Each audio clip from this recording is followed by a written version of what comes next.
Good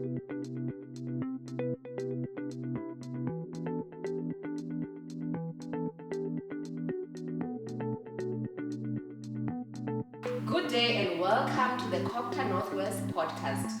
I am Masihotiro, the voice of local government, and I'll be your host for the special episode. This is the platform where we bring you conversations that matter, conversations that showcase the work being done to strengthen governance, improve service delivery, and build capable institutions across the Northwest Province. Today, we celebrate a truly historic milestone. For the first time since the advent of democracy, the Department of Cooperative Governance and Traditional Affairs in the Northwest Province has achieved a clean audit from the Auditor General of South Africa. This is far more than an audit outcome. It is a powerful reflection of accountability, ethical leadership, sound financial management, and unwavering commitment to serving the people of the Northwest Province. Today we are going to unpack what this achievement really means, how it was achieved, and what it means for government and the communities that we are serving. Joining me in studio today are two distinguished leaders who played a critical role in the success of this. The Head of Department, HOD Dr. Bole, as well as the Chief Financial Officer, Mr. Phando Legoale. HOD and CFO, welcome to the COGTA Podcast. Thank you. Thank you very much. And congratulations on this remarkable achievement. So I will start with you, HOD, going on to our very first question for this session. Let's begin with you, the HOD. Dr. Bole, many people hear the term clean audit, but they do not fully understand what it means. So can you briefly explain what is a clean audit and what does it mean to ordinary citizens out there? Yeah. No, thank you very much. Let me appreciate this opportunity. You'll appreciate that year in, year out, the Auditor General, she does audit the national departments, provincial departments, including all state organs on a yearly basis. So they have undertaken that exercise with us as COGTA, and they came to a conclusion that the department has done well, and I think it is important to explain. Remember, Auditor General, when they are on site, they audit our decisions. They audit our plans, and they align those plans with the money that we have received as a department, and make a determination as to whether, based on our plans emanating from our decisions, whether there was a value for money or not, or whether as a department did we use the money in accordance with the Public Finance Management Act. So in this instance, the AG came to a decision that says, as a department, we have done well, and therefore, then they gave us a clean audit. But this clean audit, in their language that they normally use, they would then say, the department has received an unqualified audit opinion with no material findings. That language then it is understood as a clean audit. And of course, however, in that there are also some issues that they have raised, which of course are not material, but they've got the potential of becoming material if they are not attended to, right? And this outcome to the ordinary citizens in the country, it therefore says that we have managed to use the public funds taxpayers' money within the context of the legislation. And I think for that, definitely our communities, they should welcome and appreciate that particular outcome. And in all the oversight structures, you can name it the parliament, the provincial legislature, this is the message that this outcome is actually sent, that we have used the money in accordance to the public Public Finance Management Act. So that is the meaning. So basically it's like a report card for the department. It actually means that the department has passed with flying colors. Exactly. Yeah, it means the department the regard for the legislation Yes. that regulate how should you conduct the business. Okay, so Mr. Legoale, this achievement follows 6 consecutive years of unqualified audit opinions with material findings. So before they can finally reach the clean audit, right? So what deliberate steps did the department take in order to reach this achievement? Okay, thanks for the invite to the podcast and for welcoming us. Responding to your question, it takes a lot of commitment for one to reach where we are now. Looking back at the 6 years that you just highlighted to say we've been getting unqualified but with findings. As the department, we went back and said, what are the issues that AG has been raising over the years, which are material? Then we came up with strategies to say how can we then address those issues. That's where we managed to then overcome and say we addressed all the irregular expenditure.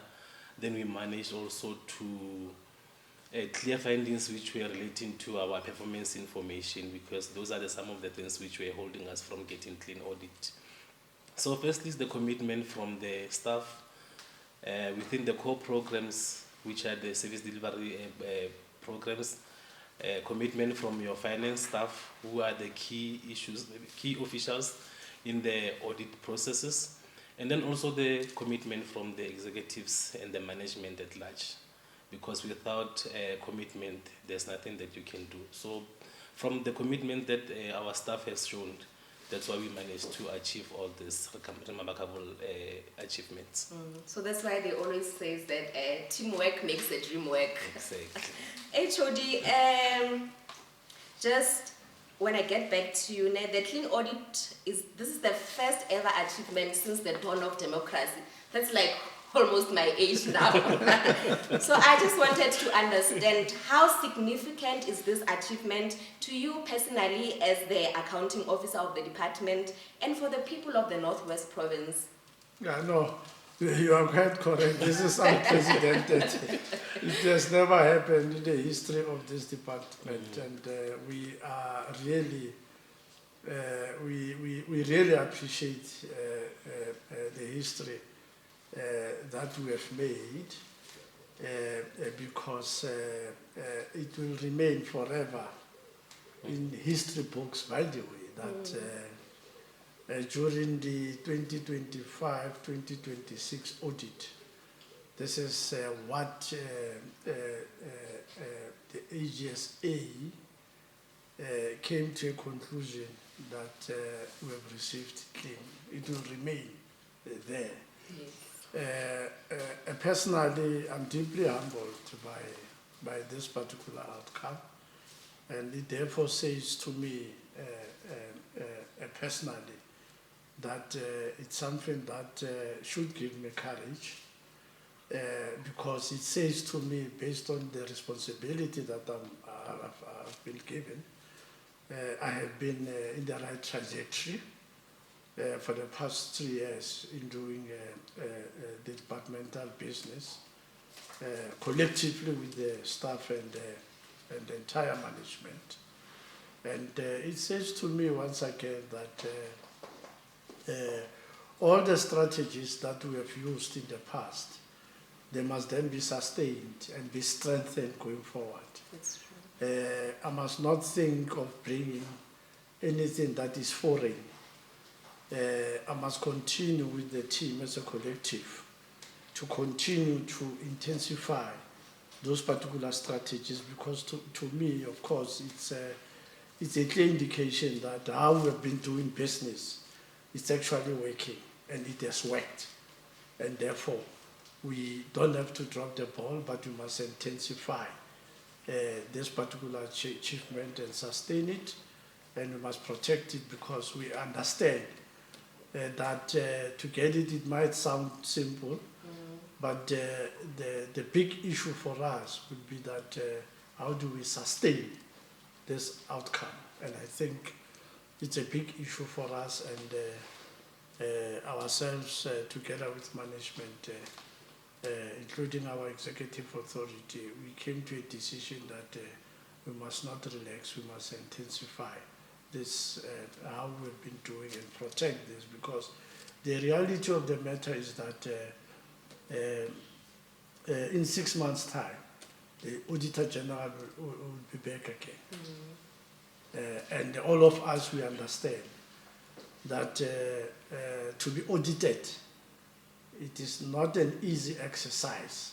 It was never easy, it is not, and it will not be an easy exercise when any organ of state is actually audited.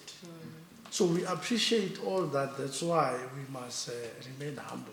Yes. And of course, personally, as I said, it gives courage that based on the role that I've been given, this is the results. But I must also emphasize, and I think it's a very important point that to note, I just feel personally, I would not succeed if it was not because of the commitment, one, at the level of the management, two, the entire staff, Yes. and of course the support from the MEC.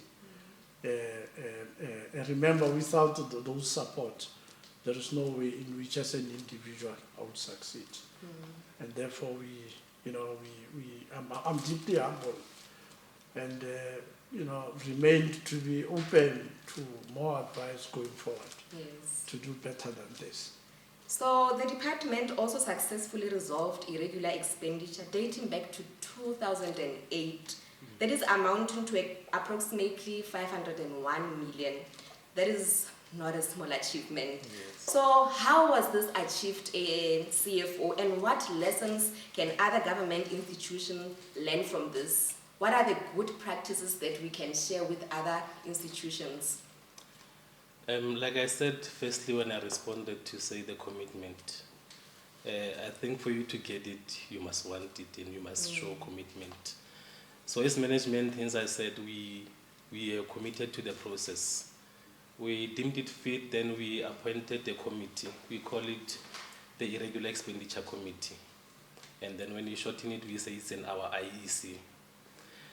Others will know it as the Loss Control Committee. Okay. So having appointed that committee, we then set terms of reference for that committee to go back to those financial years, to gather information, to do investigation, and then to follow what National Treasury is advising us to do, because there's a framework that you have to use in order for you to clear the previous year's irregular expenditure. So I'm putting my head off to that committee because we are where we are because of their commitment. They really worked hard and they committed to the process. Hence we managed to clear all those transactions. And I think HOD, we are the only department in the province except Provincial Treasury who has dealt with 100% of the irregular expenditure. Wow. So that team really committed and then they worked. And as management, we set days aside for them to focus on this irregular expenditure. They'll get out of the office and commit for 5 days to deal with the issues. Hence, they managed to then come up with recommendations which went to Provincial Treasury. Some of the expenditure have been condoned as we speak. Others are still being assessed by Provincial Treasury. We are awaiting the condonation from the Treasury. So from other departments and entities, if they can also appoint the committee like that, and then the management support them, I think they can also clear that irregular expenditure that comes from previous financial years. So as much as commitment really matters, leadership is also, it also determines whether an organization succeeds or fails. I believe that we can all agree to that. So what role did ethical leadership, accountability, as well as teamwork play in achieving this clean audit HOD? No, look, as a leader, you must lead by example, right? In other words, if you share your vision with the entire department, including management, you must lead by example. You can't share what you think must be done, and then as a leader, you've done the opposite of that, because you would not inspire any confidence to the rest of the organization.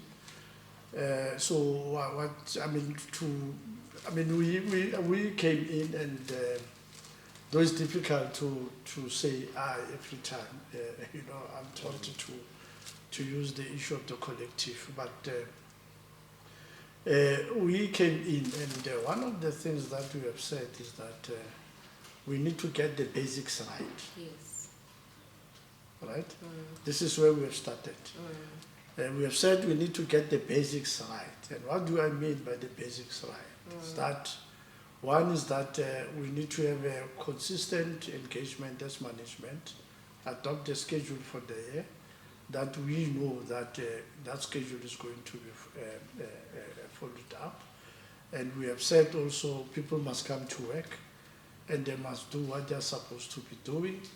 And we have also said that there has to be a turnaround time in terms of reporting, because as an accounting officer, I'm expected to report to the executive authority, and the executive authority is expected then to report to the legislature. And therefore, for me, those were the basics that we needed to do, because we have said we'll have to do that because and get it right, so that we must then spend time dealing with complex matters as a department. And I think the colleagues heeded that particular call. We got those basics right, and then we then spent most of our time dealing with complex matters, which of course including the issue of clearing the irregular expenditure, the one that the CFO has just raised, and many other issues that the AGSA raised to say these matters, there has to be accountability, we must pay attention to this. And by the way, also the portfolio committee played a major role also, because they also raised a number of issues. Provincial internal audit, audit governance cluster, the provincial treasury, and so on. So we had to clear those matters and spend time there, and also continue to advocate the issue around code of conduct in the department. Of course, that on its own, that code of conduct, it says a lot. It strengthens issues of accountability, including issues of ethics in an organization. So those were the issues that we needed to deal with, and it has brought us where we are. And that is why, as well, from time to time, as an accounting officer, we convene staff meetings of different chief directorates, just to speak to the staff directly, in terms of the do and don'ts, and also remind them about their contract and the code of conduct. How is the organization expecting them to conduct themselves when they run business of this organization? I think all that interaction, I think it has paid. Yeah, and we are done with those basics. So we are spending a lot of time on those complex matters that I think we have won, but we also acknowledge there is a long way to go. There's still more work to be done. Yes, we don't want to drop the ball. Yeah. So the Auditor General has reported no material findings across critical areas such as procurement, financial statements, governance, asset management, expenditure, and grant management. This is a great achievement. I would just want to understand what systems and internal controls has the department put in place to achieve and maintain these standards going forward. Like HOD has mentioned that there's still a lot of work to be done. So what measures can be put in place to ensure that this is sustained going forward? Okay, if maybe I can come in there. After every audit, the Auditor General will issue, or the department, with the management report. The management report will outline issues which you still have to look into. So currently as a department, we are busy developing a post-audit action plan, which is known as PAP. The post-audit action plan is a tool that guides you as a department to say, AG raised a matter on this issue, and then you go back and then develop some actions that you have to implement in order to resolve the finding. So we are busy with developing that, and once we have done, we'll submit to Provincial Treasury for them to review, and then we start implementing. And we've seen over the years to say our post-audit action plan has assisted the department to clear a lot of findings which were raised previously by Auditor General. So that is the first step that we are doing to say, going into the next audit. Like HOD highlighted earlier, we are 6 months away from the other audit. So we have to run with speed so that our PAP is ready and the implementation starts. And then also we have enhanced our internal control unit in terms of their pre-auditing of financial transactions, because that is key where you start clearing your irregular form to ensure compliance to all the legislation from National Treasury. So our internal control unit is effective in managing that process to say where transactions are not done correctly, then they can return to supply chain for corrections. So we've been able to address that issue. And also on the issue of the performance information, we've seen improvement over the years to say our core programs are able to produce credible POE which supports our achievement in terms of the APP. So those are the tools that we are using to say, going into the next cycle of audit, for us to sustain this clean audit, we have to tick those boxes to say things are done correctly and compliance being the key of the day. Yeah. So from your perspective as the Chief Financial Officer of the department, how did you personally steer the finances in the department to ensure that the systems worked effectively and that there was full compliance with financial legislations and prescripts? Personally, I have a saying that it's not about the executive position or the title. As an individual, you have to make a mark in an individual's life or working environment. So I have regular meetings with my supervisors and all staff to motivate them, to guide them as their executive in the Chief Directorate. So those engagements have made me, enabled me to can then steer the Chief Directorate towards the greener pastures, because our interactions in terms of what the legislation requires from us, we are able to can then tick the boxes to say, in terms of supply chain, what is it that we must do? In terms of finances, what is it that is required? And also internal control being the sort of in our internal audit unit. So I've been able to can then manage the Chief Directorate based on that personal capabilities to say interaction and motivation for my staff. Yeah. So you have acknowledged the contributions of departmental officials, internal audit, the audit committee, provincial treasury, and other governance structures. How important was this collaboration in reaching this historic milestone? No, it was important and very critical at the same time. Remember, for us to want to clear the regular expenditure, we must bring a convincing case right, based on the National Treasury Framework.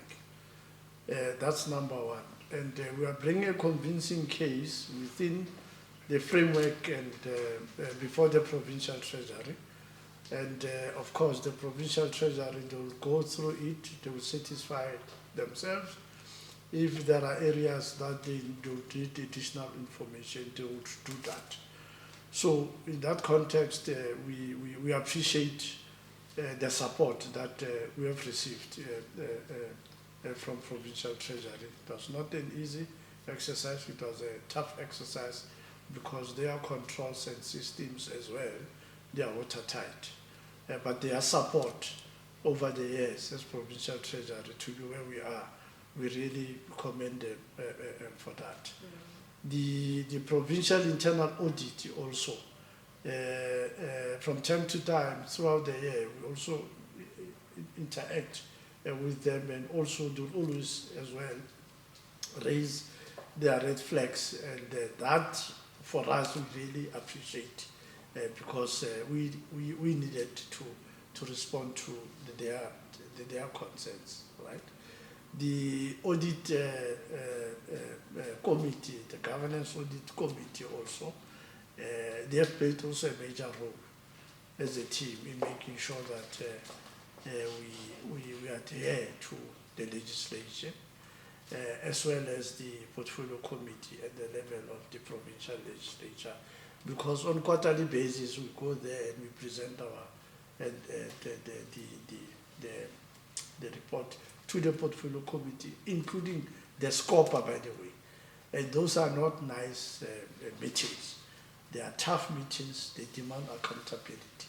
So with humility, then we subjected ourselves to their guidance, to their advice, and we took that, we convert them, some of those issues into an action plan that we needed to deal with, including the post-audit action plan, and also including the AGSA. Also, we appreciate also how robust they will actually engage us for the past 2 years.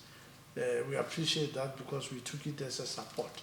So all the key role players, we really appreciate how they have worked with us, how they have subjected us to account and so on. And we are still there, we are still available in making sure those key oversight structures to work with them. As I said, this is the beginning of the bigger things, because to get it, it's something else. To sustain it, it's another way. And then the team is more than ready to can actually sustain this. Yeah. So, as the department is responsible for supporting and overseeing 22 municipalities, how does this achievement strengthen COGTA's credibility when encouraging municipalities to improve their own governance as well as their financial management and audit outcomes? How would you encourage those municipalities? Yeah, look, it's a very important question because as COGTA, we are responsible to support our municipalities in the province, and of course also the MEC is also empowered in terms of the section 105 of the Municipal Systems Act that requires MEC must bring initiatives and mechanisms and instruments in making sure that we do support our municipalities to can achieve their objectives or rather their mandate, of course, which is in section 152 of the Constitution. Now, what we have done, one, we have sent a message in all our municipalities that we lead by example. You see, because for us it was important that we need to do that, and so that we become credible in front of their eyes, because we didn't want a situation where, as much as we are supporting them, and they are pointing fingers back at us to say, you guys You are not doing what you are saying. Remember at the beginning I said, we must lead by example. Exactly. You must say things that you can do. Don't say things that you can't do. Otherwise your message is not going to be well received. So this is a serious message that we have sent to our municipalities. And for us now, because we needed to clear our house. So what we are going to do going forward, we are going to intensify our support to our municipalities. We have been engaging them for the past years. What we need to do, this outcome, it has also energized us to intensify and strengthen our support to our municipalities so that they can respond to their mandate as enshrined in the Constitution, that's section 152, so that they can then be in the position to provide the basic services to our communities across the province. So this will be our language. And of course, we'll also continue to share our best practice with them in terms of how we got it right. And we hope that our municipalities will then listen and then do what is right. And definitely don't get a clean audit. And I don't have any doubt in my mind that the strategies that we have initiated working together with the provincial treasury, I think very soon, remember this time, the date, and my words that very soon we should crack some of or rather we should crack a clean audit to some of our municipalities, because we came to a determination that the Moretele local municipality is not far to can give us the nation the clean audit. Dr. Kenneth Kaunda, district municipality, is not far. The Bojanala district municipality, they are not far. And look at what happened in Rato local municipality. That they were using consultants, they could not improve their audit. But once the accounting officer there terminated the contract of the consultant, and they did the annual financial statements on their own, they've improved the audit. So generally, if you were to assess what is happening in our municipalities, there is a lot of improvement in terms of the audit and how they run and do business. So very soon we should be celebrating other municipalities. municipalities, yes. So, Mr. Legoale, as we conclude, what message would you like to share with your counterparts across provincial departments, state-owned entities and municipalities about the journey towards achieving a clean audit? Maybe firstly, as we are about to conclude, to appreciate the colleagues that I work with, because I would not have done it by myself. It took a team to get this outcome. Also an appreciation to my superiors, being our executive, Honorable Ms. and my accounting officer being HOD Dr. Bole, and the entire management of COGTA, to say together we can make it, but if you are alone you can't. And for other provincial counterparts, being other CFOs and the entities or the municipalities, like I said earlier, you need to show, you need to be determined, you need to be committed for you to get it. Because if you are not going to be committed in the process and only want to achieve clean audit at the end of the financial year, it's not going to happen. The clean audit starts from the 1st of April when the first transaction hit the payment system. That's when the clean audit starts. So you cannot do it at the end of March. You start with April. There's no shortcut. Then you flow with it until the end. So because AGs just come in to quality assure what you have done. So it remains within you and your organization to show that you really want a clean audit. And what I can tell my colleagues is that it is possible. Here we are as COGTA, we have made it. And for them also, they can also make it.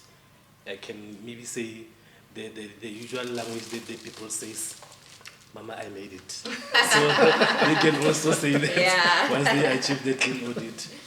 Thank you. Thank you, CFO. Dr. Bole, I like it. I like it, Mama. Mama, I made it. Mama, I made it. Yeah, that's a big achievement yeah. and it really needs to be celebrated. Yeah. So finally, HOD, what message would you like to leave with public servants across government and the people of the Northwest Province following this historic achievement? Discipline, discipline, discipline, discipline. What do I mean by that? One is that as individual public servants, we have signed contracts with our employers. And therefore, those contracts are very detailed in terms of what is expected from you as a public servant. And it's one of the things that I would normally say it's a basic thing. And some of officials, they've made it a complex issue. They must stay away from that. It's just a fundamental issue that they must go back and then relook into their performance agreements, and then they will be rejuvenated, they will be refreshed in terms of honoring what employer expect. So it's a question of discipline. And to our communities out there, the message that this outcome has actually sent to our communities is that it means we can be trusted with the public funds, indeed, as a department. And this outcome is assure them that this department and this leadership can definitely be trusted with public funds. And we are making, again, we recommit ourselves that we will continue to do that. Make sure that we've got high regard for what the law says in terms of using the public funds. Because our communities are heavily taxed, and that money comes to government to provide back services. So that is the message. And of course, I must, as I said, thank all the role players. One, the MEC for having set the tone that resonates with all of us as the department. And two, that the management of the department, I really want to commend them and appreciate their commitment. And we call upon them that this must be sustained. And my observation is that it has actually recommitted them not to drop the ball. And thirdly, the issue of the entire staff, because without the staff, managers can't succeed, and without the commitment of the management, the executive authority cannot succeed. And special thanks also to the CFO, and you must understand that the CFO, he is there with his team to safeguard and advise the accounting officer in terms of spending the public funds.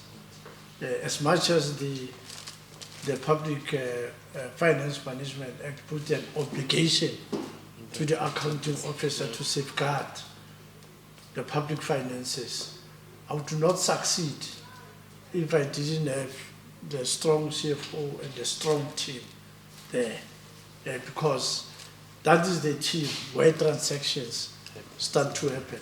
Because if they pick up that this transaction is wrong, we have agreed that they must not transact. And the CFO will always engage HOD. I'm looking at the following.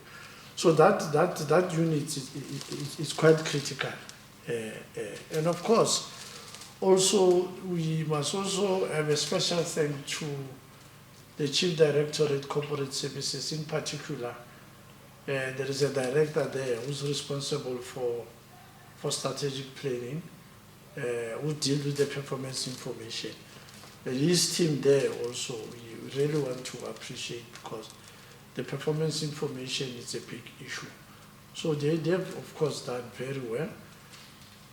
And as also, just going back to the chief directorate led by the CFO, I think our internal control team also, they have played a major role. Yes. And we really want to also say special thanks. And the chief directorates, the program 2, the chief director and the team there, because it's a program which was scoped for audit, they have also done well.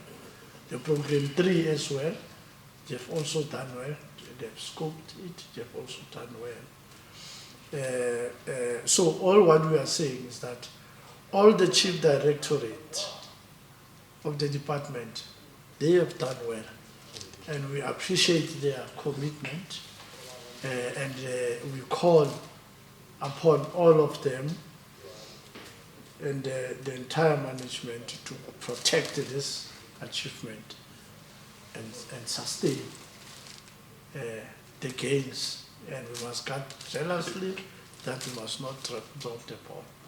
And I'm so personally humbled by the dedication and the commitment that I have seen happening. And I don't have any doubt in my mind that this outcome, it has brought courage to everybody in the department, because all eyes are now on us.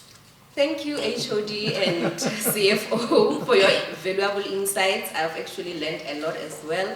And it was a pleasure to host you today. Until we meet again, goodbye. Thank you. Thank you very much. Today's conversations remind us that achieving a clean audit is not simply about compliance. It is about building public trust, strengthening governance, promoting accountability, and ensuring that every public resource is used responsibly to improve the lives of our people. Congratulations once again to the Department of Cooperative Governance and Traditional Affairs on this historic first ever clean audit. We wish the department a continued success as it works alongside municipalities to strengthen governance and deliver quality services across the Northwest Province. If you enjoyed today's conversation, be sure to follow COGTA Northwest on different social media platforms for more insightful discussions that will follow. I am Masihotiro. I'm still your host for the COGTA Northwest podcast. Until we meet again, stay informed, stay engaged, and together, let's build a Northwest province that works for all.